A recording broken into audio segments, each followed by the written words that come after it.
एक लड़की होती है, एक लड़का होता है, दोनों की आखिरकार सगाई तय हो जाती है। जिसके बाद वो लड़की अपने होने वाले पति का नंबर ले लेती हैं, जिसके बाद उसके ऊपर घंटों घंटों बातें करती हैं और अब अलग अलग जगहों पर मिलने भी लगते हैं। कभी वो लड़का अपनी होने वाली पत्नी को बाइक पर बिठाकर अलग अलग जगहों पर घूमने के लिए लेके जाता है। इसी तरीके से इनका वक्त बीत रहा होता है और एक दिन इनकी शादी भी हो जाती है। जैसे ही शादी होती है वो लड़की काफ़ी ज़्यादा सोचती है।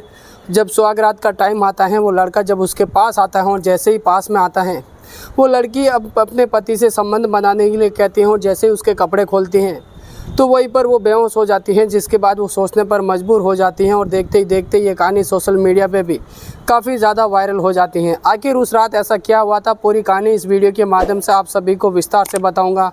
नमस्कार दोस्तों, मैं रमजान सैया और आज की सच्ची घटना जो मैं आपको सुनाने जा रहा हूँ, दरअसल छत्तीसगढ़ का एक ज़िला लगता है बलौद और यहीं पर एक थाना लगता है डोंडी लोहार। यहीं के आसपास एक छोटा सा गांव होता है पारारास। यहीं के रहने वाली कमला राजपूत अपने घर में सबसे बड़ी लड़की होती हैं। जिसके बाद जैसे ही उसकी बड़ी उम्र हो जाती है तो उसके घर परिवार वाले एक लड़का देख देते हैं, जिसके बाद उसकी सगाई तय कर दी जाती है।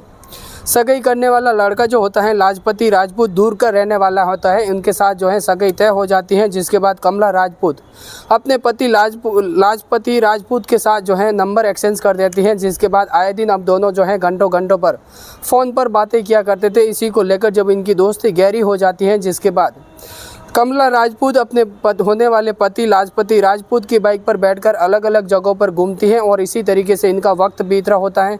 एक दिन लाजपति राजपूत कमला को लेकर होटल में चला जाता है। जिसके बाद वहां पर बैठकर खाना खाते हैं तो अचानक कमला राजपूत उससे पूछने लगती हैं, उसे कहने लगती हैं कि क्यों नहीं, हमारी शादी तो होने वाली है, लेकिन इसी होटल के अंदर आज रात हम लोग अगर संबंध बनाते हैं तो इसमें कौन सी हैरत वाली बात हो गई।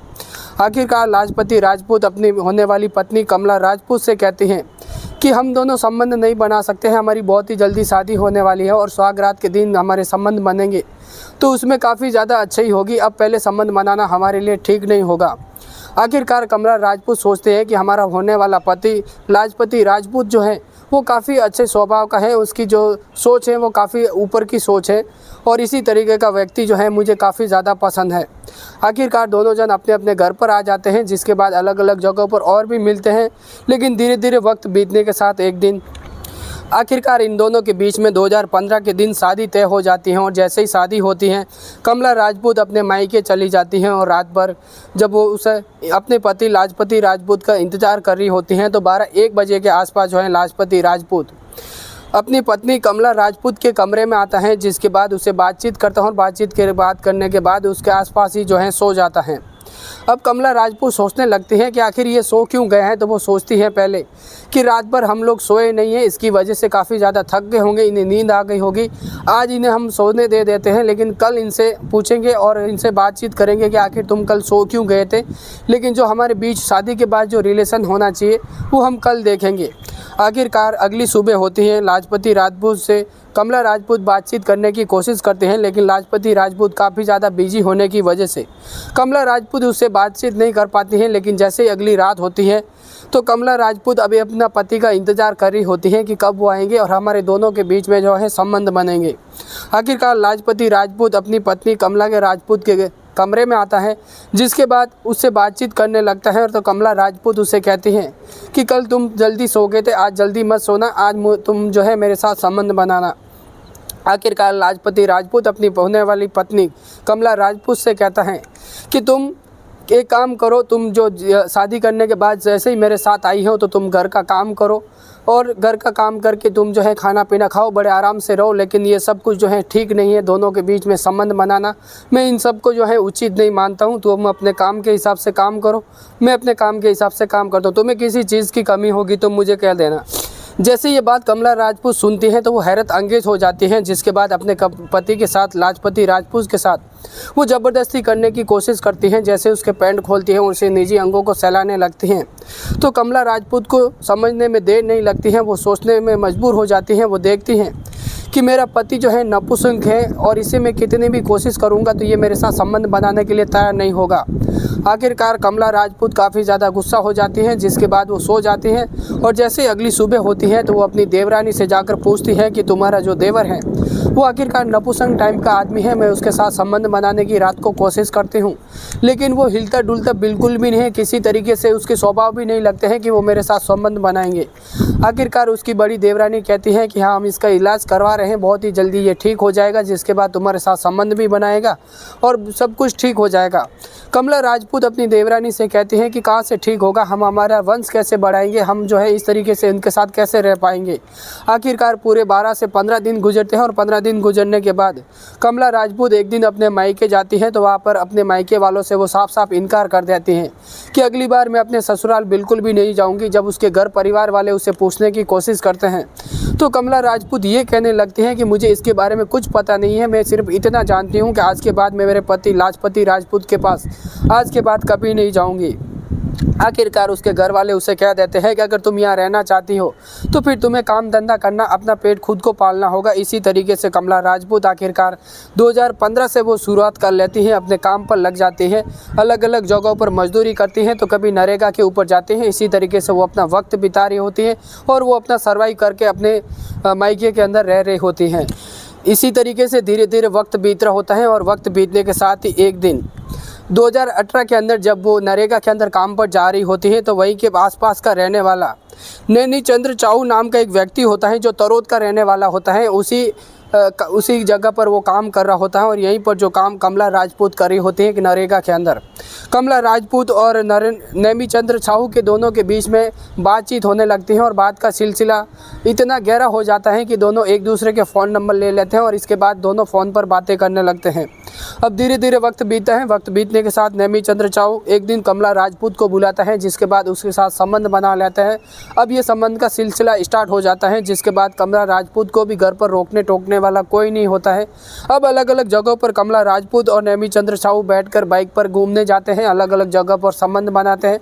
इसी तरीके से इनका सिलसिला चल रहा होता है। तो धीरे धीरे वक्त बीता और वक्त बीतने के साथ पूरे 8 साल बीत जाते हैं। लेकिन 8 साल बीतने के बाद एक दिन 24 जनवरी 2024 के दिन गुरामी डैम के आसपास कुछ लोग अज्ञात वहां पर घूमने के लिए जाते हैं। तो वहां पर एक पत्थरों के अंदर एक महक आ रही होती है। जब उस पत्थरों के अंदर जाते हैं तो वो पत्थर कुछ हटा के देखते हैं तो उसके अंदर एक महिला की डेड बॉडी दिखाई देती है। जब आसपास के थाने में यानी थाना डंडी लोहार के अंदर पुलिस को फ़ोन कर देते हैं, जिसके बाद पुलिस मौका वारदात पर पहुंचती है। एसपी योगेश पटेल अपनी टीम को लेकर उस जगह पर पहुंचती हैं, जिसके बाद वहां से पत्थर हटाकर देखते हैं तो वहां पर एक महिला की लाश होती है जो कि सड़ गल चुकी होती है। उसके हाथ पर सिर्फ केल नाम का एक टैटू होता है। जिसके बाद पुलिस उस फोटो को जो है सोशल मीडिया के जरिए वायरल कर देते हैं। उसकी डेड बॉडी की शिनाख्त करने की कोशिश करते हैं। जब पुलिस हर एंगल से हर तरीके से जब उसे ढूंढने की कोशिश करते हैं तो आखिरकार कमला राजपूत का एक भाई होता है जो भी पुलिस के पास आता है और वो कहता है, थाने में आकर वो कहने लगता है कि ये मेरी बहन की लाश है। उसके ऊपर हाथ के ऊपर जो केहल लिखा है वो केहल मैं इसे पहचानता हूँ और कपड़ों से पहचानता हूँ कि ये आखिरकार मेरी बहन कमला राजपूत की डेड बॉडी है। आखिरकार पुलिस उसका मुकदमा दर्ज कर लेती है और दर्ज करने के बाद अब पुलिस हर तरीके से उसकी जांच पड़ताल में लग जाती है, अलग अलग जगहों से हर एक एंगल से उसके पीछे हत्या करने वाला व्यक्ति कौन होता है। जब उसके फ़ोन भी सर्विलांस पे लगाए जाते हैं, अलग अलग जगहों पर देखती है तो उसे पता चलता है। और पता चलने के बाद जैसे ही कमला राजपूत के भाई से जब पूछताछ करती हैं कि आखिर उसकी शादी कहाँ पर हुई थी, वो किससे मिलती थी, किससे बातचीत करती थी, तो उसका भाई कहता है कि वो तो नरेगा पर जाती थी। उसकी शादी तो जो है लाजपति राजपूत के साथ होती है, लेकिन वो कभी मायके नहीं जाती हैं। सिर्फ 15 दिन के बाद वो अपने मायके में आकर रहने लग जाती हैं। लेकिन हाँ, एक व्यक्ति है जिसके साथ वो हमेशा मिलना करती है, नेमी चंद्र साहू नाम का व्यक्ति होता है। उससे उनकी अक्सर मुलाकात होती है। तो आखिरकार पुलिस नेमी चंद्र साहू के फ़ोन सर्विलांस पर लगा दिया जाता है, जिसके बाद पुलिस को पता लगता है कि आखिरकार कमला राजपूत और नेमी चंद्र साहू के बीच में जो है फ़ोन पर काफ़ी ज़्यादा बातचीत होती है। और फिर पुलिस देखती है कि नेमी चंद्र साहू क्या फिर इस जगह पर गुरामी डैम के आसपास कभी आया था। तो उसकी लोकेशन ट्रैक करके देखती है तो पुलिस को ये भी पता चलता है कि आखिरकार नेमी चंद्र साहू गुरामी डैम के आसपास घूमता कभी आया था, यहाँ पर घूमता फिरता भी है। तो आखिरकार पुलिस उनके घर पर जाती है दूर और वहाँ से उसे गिरफ्तार करती है और थाने में लाकर जब उसे पूछताछ करती है तो नेमी चंद्र साहू इधर इधर घुमाने की बात करता है। वो कहता है कि मैं उनसे प्यार करता हूँ पिछले 8 साल से, लेकिन मैं उसके साथ ऐसा हरगिज़ नहीं कर सकता हूँ। आखिरकार उसके लोकेशन के जरिए पुलिस उसके साथ जब सख्ती से पेश आती है तो आखिरकार नेमी चंद्र साहू टूटता है। टूटने के बाद एक गाने सुनाने लगता है। नेमीचंद्र साहू कहता है कि आज से 8 साल पहले हम लोग एक नरे के अंदर जो है हमारी मुलाकात होती है, जिसके बाद हम दोनों के बीच में संबंध बनने लगते हैं। हम अलग अलग जगहों पर मिलते हैं, हमें रोकने टोकने वाला कोई नहीं होता है। हम अपनी खूब सारी मौज मस्ती करते हैं, बहुत ज़्यादा अलग अलग जगहों पर घूमना फिरना संबंध बनाना, हमें कोई रोक टोक नहीं होती है। लेकिन धीरे धीरे वक्त बीतता है, वक्त बीतने के साथ पूरे 7 से 7.5 साल बीत जाते हैं। अचानक कमला राजपूत अब मेरे से कम बातें करने लगती है। जब भी मैं उसे फ़ोन करता हूं तो उसका फ़ोन बिजी आती है। जब मैं उसे पूछताछ करता हूं कि आखिर तुम कहां पर बिजी हो, तो कमला राजपूत कहती है कि मैं मेरे भाई से बात कर रही हूं, कभी कहते हैं कि मैं अपनी दीदी से बात कर रही हूं, तो कभी कहती हैं कि मैं अपनी भाभी से बात करती हूँ। जब उससे ज़्यादा पूछताछ करने की कोशिश करता है, कमला को बार बार समझाने की कोशिश करता है, लेकिन कमला मानने के लिए बिल्कुल भी तैयार नहीं होती हूँ। तो एक दिन मैं उसे कहता हूँ कि तुम एक काम करो, 26 जनवरी 2026 के दिन डोंडी लहर घूमने के लिए जाते हैं। मैं किसी तरीके से कमला राजपूत को मनाने की कोशिश करता हूं। आखिरकार कमला राजपूत आती है, मैं उसे बाइक पर बिठाकर डोंडी लहर घुमाने के लिए लेकर जाता हूं, जिसके बाद काफ़ी ज़्यादा शराब पीता हूं। शराब पीने के बाद कमला राजपूत के साथ मैं संबंध बनाता हूं, और संबंध बनाने के बाद मैं उससे पूछता हूं कि तुम आखिर किससे बात करती हो आए दिन फ़ोन पर, और जब मैं तुझे पूछता हूँ तो तुम कभी इधर इधर की बातें करती हो, भटकाने की बातें करती हो। आखिर तुम्हारे दिल में चल क्या रहा है, जो भी है मुझे साफ साफ बता दो। कमला राजपूत कहती है कि मेरे दिल में कुछ भी नहीं है, मैं तुम्हारे सिवा किसी और से बात नहीं करती हूँ, मैं सिर्फ अपने घर परिवार वालों से बात करती हूँ। आखिरकार नेमीचंद्र साहू कहता है कि अगर तुम मेरे से ही बात करती हो, मुझसे ही प्यार करते हैं, तो चलो आज ही शादी करते हैं और आज ही जो है हमेशा हमेशा की ये कहानी ख़त्म करते हैं। आखिरकार कमला राजपूत कहती है कि मैं तुमसे शादी नहीं करना चाहती हूँ, क्योंकि मैं पहले से ही शादीशुदा हूँ। मैंने अपने पहले पति को अभी तक तलाक नहीं दिया हूँ। मैं जैसे ही उसे तलाक दे दूँगी मैं तुम्हारे साथ शादी कर लूँगी, लेकिन अभी फ़िलहाल मैं तुम्हारे साथ आज ही जो है शादी नहीं कर सकती हूँ। इसी बात को लेकर नेमीचंद्र साहू काफ़ी ज़्यादा शराब के नशे में होता है, जिसके बाद कमला राजपूत के बीच में दोनों की आपस में नोकझोंक हो जाती है। जिसके बाद नेमीचंद्र साहू कमला राजपूत का गला दबा देते हैं, और गला दबाने के बाद उसे मौत के घाट उतार दिया जाता है। जैसे ही वो मौत के घाट उतर जाती है, उसे 50 मीटर तक घसीट कर लेके जाता है, जिसके बाद पत्थर उठाकर उसके सर पर, उसके बॉडी के ऊपर काफ़ी ज़्यादा पटकता है, और उसके बाद पत्थर से उसे ढककर वहाँ से चला जाता है। जैसे ही अज्ञात लोग वहाँ से घूम रहे होते हैं, उन्हें पता लगता है, वो पुलिस को इत्तला कर दी जाती है, और जैसे ही पुलिस की टीम वहाँ पर पहुँचती है तो इस डेड बॉडी के बारे में पता कर लेती है। नेमीचंद्र साहू चाहता था कि जो है मुझे कोई पुलिस पकड़ नहीं पाएंगी। काफ़ी वक्त बीत जाता है। 24 जनवरी 2026 के दिन जो है इस डेड बॉडी को बाहर निकालने के बाद आखिरकार पुलिस उसे पकड़ती है, और उसके ऊपर गंभीर धाराओं के अंदर मुकदमा दर्ज करके उसे जेल की सलाखों के पीछे भेज देती है। आज की कहानी सुनाने का मकसद हमें किसी को ठेस पहुंचाना नहीं, किसी को तकलीफ पहुंचाना नहीं, बल्कि आप जहां भी रहते हैं सेफ रहिए, सुरक्षित रहिए और सावधान रहिए। चलते हैं कमेंट्स की ओर। तो यश इलाहाबाद उत्तर प्रदेश से हमारी वीडियो देखते हैं, मुश्ताक खान पाली राजस्थान से, कार्तिक बनारस उत्तर प्रदेश से, और डॉक्टर AK अग्निहोत्री उत्तर प्रदेश से। आप सभी को बहुत बहुत धन्यवाद। इसी तरह की कायम की कहानियाँ हर रोज़ सुनना चाहते हैं, देखना चाहते हैं, तो इस वीडियो को लाइक और चैनल को सब्सक्राइब करना बिल्कुल भी मत भूलना।